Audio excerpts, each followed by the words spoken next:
நல்லோர்கள் சாபம் நிச்சயமாக பலிக்கும். ஸோ நல்லோர்களை என்னைக்கும் பகைச்சிக்காதீங்க. அவங்க வயிறு எரிஞ்சதுன்னா நம்ம வாழ்க்கை எரிஞ்சு போயிடும். எந்த மனுஷனுக்கும் நம்ம கஷ்டம் கொடுக்க கூடாது. ஏன்னா நாம் ஒருத்தவனுக்கு கஷ்டம் கொடுத்தா பல பேர் நமக்கு கஷ்டத்தை கொடுத்து நமக்கு அந்த வலியை உணர்த்துவாங்க.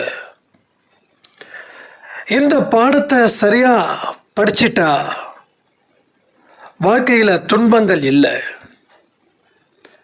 இதை நீங்கள் அனுபவ ரீதியாக உணர்ந்து பாருங்க. பல கஷ்டங்கள் கஷ்டப்படுவதற்கு காரணமாக பல பேரை நாம் கஷ்டப்படுத்தினதால மட்டும்தான் இங்கே இருக்குதுன்றதை நீங்கள் தெளிவாக புரிஞ்சுக்கலாம்.